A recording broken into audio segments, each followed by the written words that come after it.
أعوذ بالله من الشيطان الرجيم. قال ربنا ظلمنا أنفسنا وإن لم تغفر لنا وترحمنا لنكونن من الخاسرين. رب اشرح لي صدري ويسر لي أمري واحلل عقدة من لساني يفقهوا قولي. فالحمد لله والصلاة والسلام على رسول الله وعلى آله وصحبه أجمعين. السلام عليكم ورحمة الله تعالى وبركاته. اللہ تعالیٰ نے انسان کی تاریخ کی پہلی دعا سورۃ الاعراف میں ریکارڈ کی ہے. یہ دعا آدم علیہ السلام کی ہے اور اس دعا کی بہت بہت زیادہ اہمیت ہے. آج میری کوشش ہوگی کہ ان تھوڑے سے لمحوں میں آپ کے ساتھ اس دعا کی کوئی تھوڑی سی تاریخ، اس کا پس منظر اور اس سے ہم کیا فائدہ اٹھا سکتے ہیں اس پہ کچھ بات کر لیں.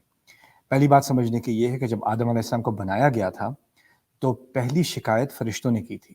ان کو یہ بات سمجھ نہیں آ رہی کہ آدم علیہ السلام بنائے کیوں جا رہے ہیں. ان کے بنانے سے پہلے ہی انہوں نے اس بات کا اظہار کر دیا اور کہہ دیا تجعل فیہا من یفسد فیہا ویسفک الدماء، کہ آپ کیا اس زمین پر ایسی مخلوق ڈالیں گے جس میں فساد پھیلائے گا، جو یہاں پر خون بہائے گا. وَنَحْنُ نُسَبِّحُ بِحَمْدِكَ وَنُقَدِّسُ لَكَ، یعنی ان کو اس چیز کا پوٹینشیل نظر آ گیا کہ انسان کے اندر خرابیاں بہت ہیں، اس میں کرائم کا ایلیمنٹ ہے، اس میں فساد کا ایلیمنٹ ہے، اور وہ ایک دوسرے کی طرف وائلنس اور زیادتی کرے گا.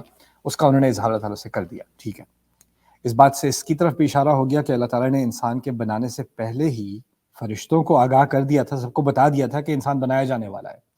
اس بات کو مزید واضح کیا گیا ہے اور مقام پہ قرآن میں. اللہ تعالیٰ نے کہا ہے انی خالق بشرا من طین فاذا سویتہ ونفخت فیہ من روحی فقعوا لہ ساجدین، کہ میں مٹی میں سے تین میں سے ایک بشر، ایک انسان بنانے لگا ہوں، اور جب میں اس کی مکمل تسویت کر لوں، اس کو بیلنس بنا دوں، اس کو پرفیکٹ کر دوں اور اس میں اپنی روح پھونک دوں، تو تم سجدے میں اس کے سامنے اور اس کی وجہ سے گر جانا. یعنی کہ ابلیس، جس کے بارے میں ہم سمجھتے ہیں کہ جب آدم علیہ السلام بنا دیے گئے اور پھر ان کو پیش کیا گیا اور پھر سجدے کا حکم کیا گیا اور پھر جا کے اس نے انکار کیا، یہاں سے ہمیں اس بات کی طرف توجہ دلائی جا رہی ہے کہ شروع سے ہی اس کو معلوم تھا، جب اعلان کر دیا گیا تھا تو شروع سے ہی اس کو معلوم تھا کہ آدم علیہ السلام کو بنایا جا رہا ہے اور مٹی سے بنایا جا رہا ہے، ان کے اندر ایک روح ڈالی جا رہی ہے. تو بعد میں جا کر جب اس نے شکایت کی ہے تو ہمیں یہ نہیں سمجھنا چاہیے کہ جیسے ہی اللہ تعالیٰ نے کہا کہ سجدہ کرو اسی وقت اس نے جا کے منع کر دیا کہ میں نہیں کرتا. اس کو بہت ٹائم تھا اس چیز کے بارے میں سوچنے سمجھنے کا، اور اس نے اپنی جو اس کی کرٹیسزم تھا، اس کی جو اپنی تنقید تھی انسان کی، اس سے پہلے تو فرشتے تنقید کر چکے تھے کہ یہ زمین پہ فساد پھیلائے گا، لیکن اس کے دماغ میں ایک ہی بات پھنسی ہوئی تھی کہ میں مٹی کا بنا ہوں، یہ مٹی کا بنا ہوا ہے، میں آگ کا بنا ہوا ہوں. یہاں تک کہ جو دوسری بات اللہ تعالیٰ نے کہی تھی، یہ نہیں کہا تھا کہ وہ مٹی کا بنا ہوا ہے. ہمارے بارے میں کہا تھا ہم مٹی کے بنے ہوئے اور ہمارے اندر روح بھی ڈالی گئی ہے، وَنَفَخْتُ فِيهِ مِن رُوحِي، لیکن اس بات کا اس نے انکار ہی کر دیا، اس بات کا اس نے ذکر ہی نہیں کیا، اور اس تفصیل میں ہم بعد میں جائیں گے. اصل مقصد ہمارا آج کی بحث کا وہ دعا ہے جو آدم علیہ السلام کی زبان پر آئی ہے، اور اس کو سمجھنے کے لیے ہمیں یہ بیک گراؤنڈ سمجھنا بہت ضروری ہے. ابلیس کا اب سارا مقصد یہ ہو گیا کہ اس نے اپنی بات کو صحیح ثابت کرنا ہے، اور اس کو بات کو صحیح ثابت کرنے کا مقصد کیا ہے کہ انسان جس کو اتنا بڑا مقام دیا گیا ہے، جس کو آدم علیہ السلام اور حوا کو جنت میں ڈالا گیا ہے، اور ان کو یہ اتنا بڑا اعزاز دیا گیا ہے کہ ان کی نسلیں دنیا میں پھیلیں گی، اس اعزاز کے یہ لائق نہیں ہے اور اس سجدے کے یہ لائق نہیں ہے، اور اللہ تعالیٰ نے جو ان کو اتنی بڑی عزت ان کو دی ہے وہ اس کے مستحق نہیں ہے. اور اس کو ثابت کرنا کیا ہوگا کہ اللہ تعالیٰ جس طرح مجھ سے اللہ تعالیٰ نے مجھے ایک حکم دیا تھا، انہوں نے اس نے منع کر دیا، ابلیس نے منع کر دیا. اب یہ اللہ تعالیٰ کو دکھانا چاہ رہا ہے کہ یہ انسان، آپ اس کو انسٹرکشن دیں گے، آپ اس کو کچھ حکم دیں گے، اور یہ آپ وَلَا تَجِدُ أَكْثَرَهُمْ شَاكِرِينَ، اور آپ پائیں گے کہ ان کی اکثریت شکر نہیں کرے گی، اس کو اپریشیٹ نہیں کرے گی. تو اس کے بنیادی مقاصد میں سے ہے کہ وہ انسان کو ناشکرا بنائے.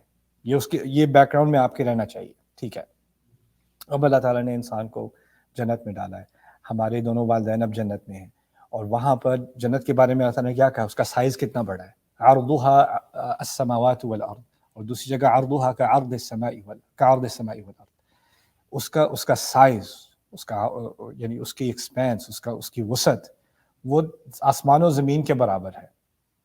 اتنی بڑی جنت میں، اور پھر جنات کا لفظ بھی، جنہ کا لفظ عربی میں ایسے باغ کے لیے استعمال ہوتا ہے جہاں ہریالی اتنی ہوتی ہے کہ مٹی نظر تک نہیں آتی، پوری طرح ڈھکی ہوتی ہے. اسی کے اوریجن سے لفظ نکلا ہے جن کیونکہ وہ ہماری آنکھوں سے ڈھکا ہوتا ہے، نظر نہیں آتا. اسی سے نکلتا ہے جنین بچے کو کہتے ہیں کیونکہ وہ ماں کے پیٹ میں چھپا ہوا ہوتا ہے. تو اس جیم نون اور نون سے جو الفاظ عربی میں نکلتے ہیں ان کا چھپا ہونا اس میں معنی میں سے ہوتا ہے. تو جنت کا لفظ اس لیے استعمال ہوتا ہے کہ جو جنت اللہ تعالیٰ نے انسان کے لیے آخرت میں بنائی ہے اس میں ہر جگہ ہریالی ہے، ہر جگہ پھول ہیں، ہر جگہ درخت ہیں ایکسیٹرا. تو اس کے جو درخت ہیں وہ کتنے بے شمار ہوں گے، اور ان میں سے ایک ہی درخت کے بارے میں اللہ تعالیٰ نے کہا لا تقربا هذه الشجرہ، اس درخت کے قریب مت جانا، اس کے قریب بھی مت جانا. اور جنت اتنی بڑی ہے، اس میں کسی اور کی چیز کی کمی نہیں ہے. فَكُلَا مِنْهَا حَيْثُ شِئْتُمَا، اس میں سے جو چاہتے ہو کھا لو، اس میں جو کرنا ہے کرو، رغداً یعنی بغیر کسی ریسٹرکشن کے، جہاں جانا ہے جاؤ. بس یہ ایک درخت ہے، اس کے قریب مت جانا. آپ اندازہ کریں وہ پہلے انسان ہیں، وہ پہلا کپل ہے، ان کو پوری شریعت نہیں دی گئی، ان کو یہ لمبی لسٹ نہیں دی گئی کہ یہ حلال ہے اور یہ حرام ہے، یہ فرائض ہیں، ان وقت پہ نمازیں پڑھنی ہیں، یہ تمہارا وضع قطع ہونا چاہیے، لباس ایسا ہونا چاہیے. اس کی کوئی انسٹرکشن نہیں ہے، کون سا کھانا کھا سکتے ہو، کون سا کھانا نہیں کھا سکتے. کوئی لمبی چوڑی لسٹ نہیں ہے، کوئی فقہ نہیں ہے، کوئی لمبے لمبے فتاوی نہیں، کچھ بھی نہیں ہے.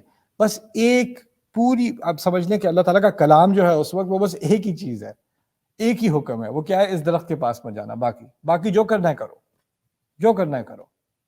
یہاں تک کہ اس وقت تک انسان کو اس چیز کی بھی ہدایت نہیں دی گئی، جہاں تک ہمیں نظر آتا ہے کہ وہ اللہ تعالیٰ کا شکر کرے، عبادت کرے. ابھی تک اس کا حکم بھی نہیں ہے، بس ایک ہی حکم ہے کہ اس درخت کے قریب مت جانا.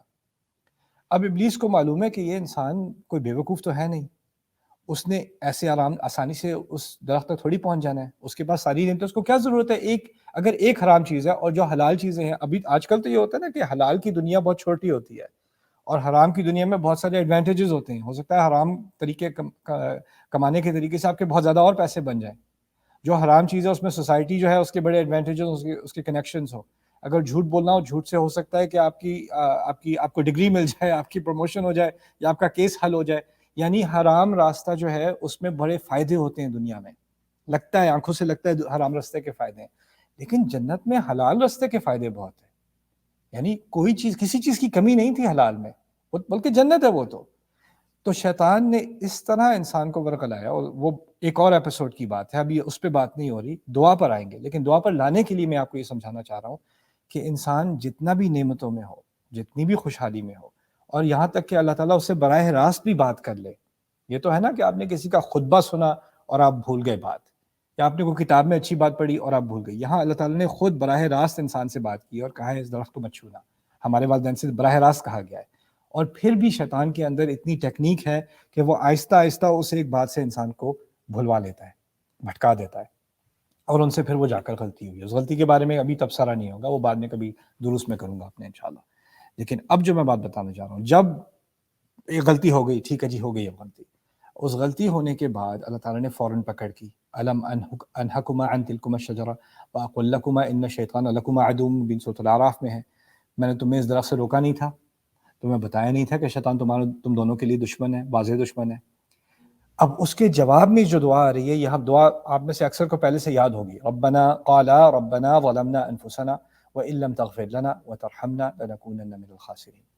یہ بہت عظیم دعا ہے، اس میں بہت ساری چیزیں سمجھنے کی ہیں، لیکن کچھ منٹوں میں آپ ایک دو چیزیں اس کے بارے میں سمجھنے بہت فائدہ ہوگا. پہلی بات یہ سمجھ لیں کہ اس میں ایک کمپیریسن کیا جا رہا ہے، کانٹراسٹ کیا جا رہا ہے ابلیس کے ساتھ. جب ابلیس کی پکڑ ہوئی تھی تو اس نے فوراً آگے سے جواب دیا تھا، حاضر جواب تھا وہ. استغاثہ خیر منہ.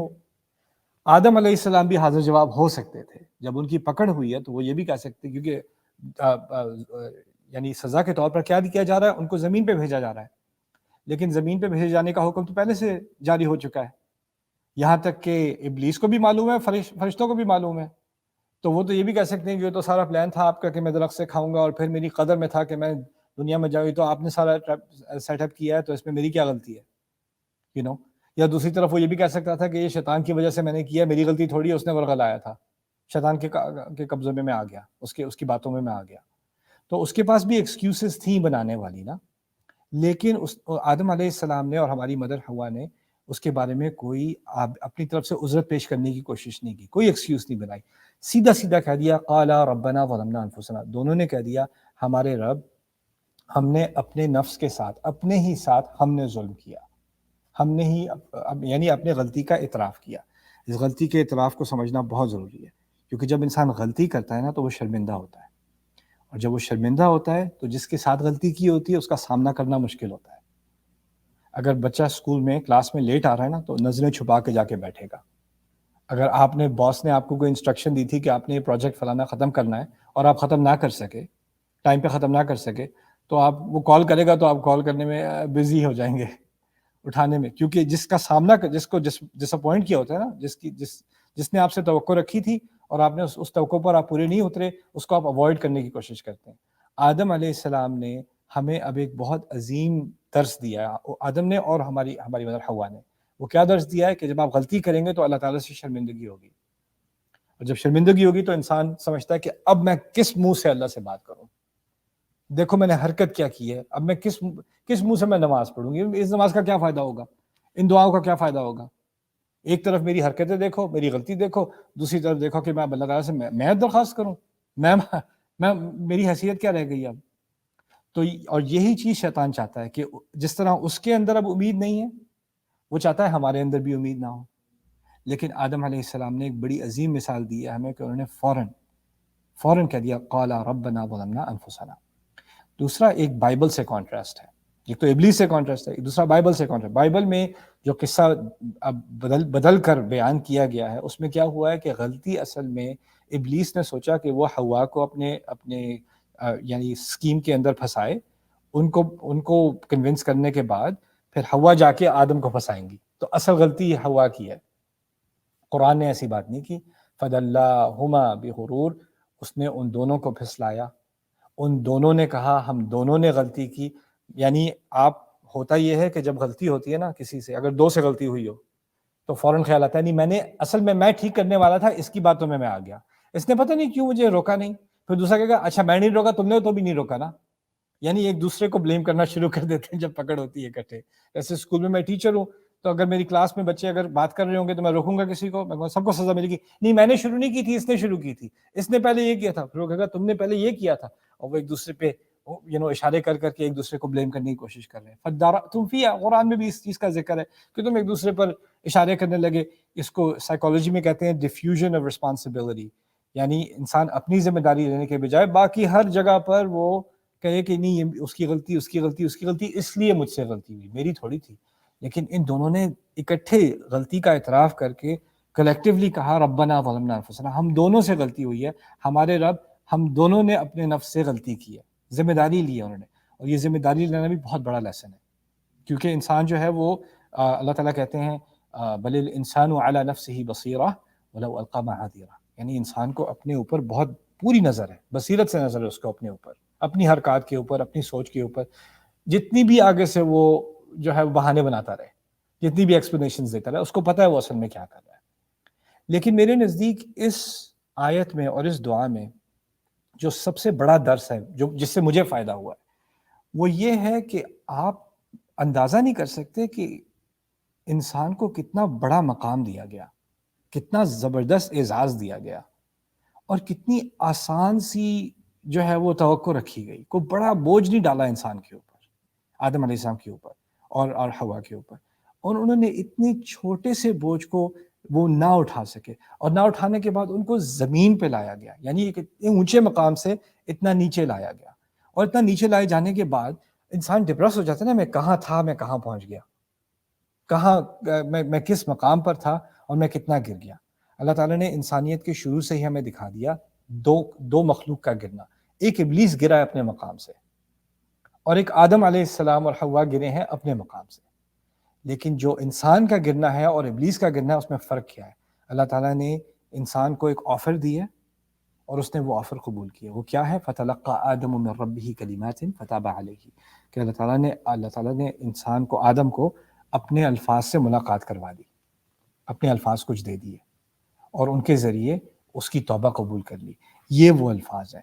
یعنی اللہ تعالیٰ نے ہمیں سکھایا تم کتنی بھی بڑی غلطی کر لو، کتنی بھی بڑی تم سے بھول ہو گئی ہے، لوگ تمہارے بارے میں کہیں گے تمہیں کوئی معاف نہیں، اللہ تمہیں کبھی معاف نہیں کرے گا، تم تو جہنم میں جاؤ گے ہی جاؤ گے، تم نے جو کیا ہے وہ کبھی معاف نہیں ہو سکتا. یعنی لوگ تیار ہو جائیں گے آپ کی زندگی میں آپ کو جہنم بھیجنے میں، جیسے ان کو کہیں سے ڈائریکٹ فیکس آئی ہے، کوئی ای میل آئی ہے کہ ان کے پاس گارنٹی ہے کہ اللہ کیا معاف کرے گا اور کیا معاف نہیں کرے گا. لیکن اللہ تعالیٰ نے آدم علیہ السلام کے قصے کے ذریعے ہمیں کیا سکھا دیا کہ جو لوگ آدم علیہ السلام کی طرح ہوں گے وہ ابلیس کے راستے پہ نہیں جا رہے، وہ آدم کے راستے پہ جا رہے ہیں۔ غلطی تو ہونی ہی ہے، کلو بنی آدم خطا، آدم علیہ السلام کی تمام مخلوق غلطیاں کرنے والی ہے۔ خطا کہتے ہیں صیغۃ المبالغہ یدل علی التکرار، تدل علی التکرار، ایسا لفظ جس میں بار بار ہوتی ہے چیز۔ خطا غلطی کرنا، پھر غلطی کرنا، پھر غلطی کرنا، پھر غلطی کرنا، اس کو خطا کہتے ہیں۔ اور پھر خیر الخطائین التوابون، حدیث میں آتا ہے کہ جو غلطی کرنے والے ہیں، بار بار کرنے والے، ان میں سے بہترین کون ہے؟ جو بار بار توبہ بھی کر لیتے ہیں۔ یعنی غلطی ہوگی انسان سے، لیکن وہ سنسیئرلی اللہ تعالیٰ کے پاس جائے، پہلے اعتراف کرے کہ غلطی واقعی مجھ سے ہوئی ہے۔ وہ انوائرمنٹ کو بلیم نہ کرے، سوسائٹی کو بلیم نہ کرے، حکومت کو بلیم نہ کرے، والدین کو بلیم نہ کرے، کسی اور ویدر کو بلیم نہ کرے، موسم کو بلیم نہ کرے۔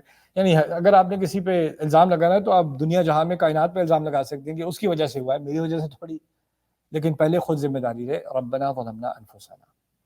پھر دوسری بات کہ ٹھیک ہے آپ نے مان لی، آپ نے اپنی غلطی مان لی، آپ نے مان لیا جو غلطی آپ نے کی ہے وہ آپ نے خدا کے خلاف جرم نہیں کیا، خدا کا آپ نقصان نہیں کر سکتے، آپ نے کسی اور کے خلاف جرم نہیں کیا، آپ نے اصل میں جو جرم کیا، جو میں نے جرم کیا، وہ میں نے اپنے خلاف کیا، زیادتی میں نے اپنے ساتھ کی ہے، اپنے آپ کو میں نے نیچے گرایا ہے۔ ربنا ظلمنا انفسنا وَإِن لَّمْ تَغْفِرْ لَنَا وَتَرْحَمْنَا، اور اگر آپ نے ہمارے اوپر ہمیں معاف نہ کیا، تغفر لنا کی آسان زبان میں ترجمہ جو کریں گے وہ ہمیں معاف نہ کیا۔ غفر عربی میں اصل میں کہتے ہیں کسی چیز کو ڈھکنے کو، اسی لیے مغفر عربی میں ہیلمٹ کے لیے آتا ہے، جو سر کو ڈھکتا تھا نا پرانے زمانے میں، جو جنگجو ہوتے تھے وہ پہنتے تھے اپنے سر پہ، وہ مغفر پہنتے تھے۔ تو یہ اور چادر کے لیے بھی ایک لفظ مغفر کا استعمال ہوتا تھا۔ تو غفرہ کا لفظ ہوتا ہے کسی چیز کو ڈھکنے کے لیے، یعنی اللہ تعالیٰ جب معاف کرتا ہے نا تو وہ آپ کی پرانی چیز کو ڈھک دیتا ہے۔ اور اس میں بھی ایک فلسفہ ہے کہ جو چیز خدا نے ڈھک دی، یعنی آپ نے معافی مانگ لی، اللہ نے ڈھک دی، اس کا مطلب ہے آپ کو بار بار اس چیز کا ذکر کرنے کی ضرورت نہیں ہے، آپ کو بار بار اپنے آپ کو پیٹنے کی ضرورت نہیں، مجھ سے وہ غلطی ہو گئی، نہیں، آپ نے دل سے آپ نے استغفار مانگ لی، اب آپ آگے کی سوچیں، پیچھے نہ جائیں۔ انسان سے کیا ہوتا ہے، ایک غلطی ہوتی ہے، وہ استغفار کرتا ہے، پھر وہ سوچتا ہے اللہ نے معاف کیا ہوگا کہ نہیں کیا ہوگا، اللہ نے سنی ہوگی کہ نہیں ہوگی۔ اور اس سیریز میں آگے ایک دعا آ رہی ہے جو اس سوال کا جواب دے گی کہ اگر ہم سمجھے کہ ٹھیک ہے میں نے استغفار تو کی تھی، لیکن معلوم پتہ نہیں اللہ نے مانی وہ میری استغفار کہ نہیں مانی، کیا وہ یعنی وہ قابل قبول تھی کہ نہیں تھی، اس کا جواب بھی انشاءاللہ موسیٰ علیہ السلام کی ایک دعا آ رہی ہے اس سیریز میں، اس میں ملے گا۔ لیکن فی الحال یہ بات سمجھ لیں کہ ہم نے اللہ تعالیٰ سے مانگا کہ اگر آپ نے یہ گناہ ہمارا کور نہیں کیا، لم تغفر لنا وترحمنا، اور آپ نے ہم پر رحمت نہیں کی، اور رحمت کا لفظ کیونکہ عربی میں بھی ہے، اردو میں بھی ہے تو ہم سمجھتے ہیں، لیکن رحمت کی جو عربی کی جو اصل ہے اس کے بارے میں ایک چیز 1 منٹ میں آپ سمجھ لیں، وہ کیا ہے، رحم اصل میں کہتے ہیں ماں کی کوکھ کو، اور اس میں کیا ہوتا ہے کہ ماں کو اپنے بچے سے شدید محبت ہے، اور وہ ہر طرح سے اپنے بچے کی حفاظت کر رہی ہے، اس کا خیال کر رہی ہے، اس کا اٹھنا بیٹھنا سونا، اس کا کھانا پینا سب ماں کے پیٹ کے اندر اس کا انتظام ہوا ہوا ہے، اس کو رحم کہا جاتا ہے۔ اسی سے رحمہ کا لفظ ہے کہ ہم اللہ تعالیٰ کی جو ہمیں وہ سنبھالے ہوئے ہے، ہماری دیکھ بھال کر رہا ہے، اس کی لپیٹ میں ہیں ہم، اور وہ سب کچھ ہماری محبت میں کر رہا ہے۔ اللہ تعالیٰ کے بارے میں یہ الفاظ آدم علیہ السلام کے منہ سے جو نکلے ہیں کہ نہ صرف ہم معافی مانگ رہے ہیں، لیکن ہم اللہ تعالیٰ سے بھیک مانگ رہے ہیں کہ آپ جو رحمت ہمیشہ سے کرتے رہیں وہ کرتے ہی چلے جائیں، ہمیں اس سے ڈسکوالیفائی نہ کریں۔ وَإِن لَّمْ تَغْفِرْ لَنَا وَتَرْحَمْنَا، اگر یہ نہ ہوا لَنَكُونَنَّ مِنَ الْخَاسِرِينَ، پھر تو ہم بے شک ہو کے ہی رہیں گے جو خسارے والے ہیں، جو نقصان والے ہیں ان میں سے، یعنی ہم نقصان پانے والوں میں سے ہوں گے۔ اس کے بارے میں اب آخری بات یہ سمجھ لیں، وہ یہ ہے کہ انسان دنیا میں کوئی بھی کامیابی حاصل کر سکتا ہے، آپ کو پروموشن مل سکتی ہے، مجھے جاب مل سکتی ہے، مجھے ڈگری مل سکتی ہے، میری بزنس چل سکتا ہے، آگے بڑھ سکتا ہے، پیسے آ سکتے ہیں، لوگوں کے اوپینین میں میری عزت بن سکتی ہے، آج کل ہو سکتا ہے سوشل میڈیا میں آپ کی بہت زیادہ فالوئنگ ہو گئی ہے، آپ کی ریپوٹیشن بن گئی، آپ سیلیبریٹی بن گئے، مختلف قسم کے سٹینڈرڈ ہوتے ہیں کامیابی کے نا۔ لیکن اس دعا میں اللہ تعالیٰ نے مسلمان کی زندگی میں ایک فلسفہ دکھا دیا، آپ کو کوئی بھی کامیاب سمجھ لے، اگر آپ نے استغفار نہیں کی ہوئی، اپنی غلطی نہیں مانی ہوئی اللہ تعالیٰ کے سامنے، اور اللہ تعالیٰ کی رحمت سے آپ محروم ہو گئے کیونکہ آپ نے غلطی نہیں مانگی، تو آپ جتنا بھی اپنے آپ کو کامیاب سمجھ لیں، آپ خسارے میں، آپ کے دل کے اندر ایک نقصان ہے، اگر آپ اس کو اپنے آپ سے واقف ہوں گے تو آپ کو اندر ہی اندر فیل ہوگا کہ واقعی سے میں نے استغفار نہیں کی، میں نے اپنی غلطی کا اعتراف نہیں کیا، اور وہی انسان خسارے میں ہے۔ باقی باہر کی ساری نعمتیں ہونا ہو، وہ نعمت نہ ہو تو انسان کی کامیابی کسی کام کی نہیں ہے۔ ہمیں اللہ تعالیٰ واقعی خسران سے، خسارے سے، نقصان سے بچانے والا بنائے، اور ہمیں اس دعا کو دل سے کرنے کی توفیق دے۔ ربنا ظلمنا انفسنا وان لم تغفر لنا وترحمنا لنكونن من الخاسرین۔ بارک اللہ لی ولکم۔ السلام علیکم ورحمۃ اللہ وبرکاتہ۔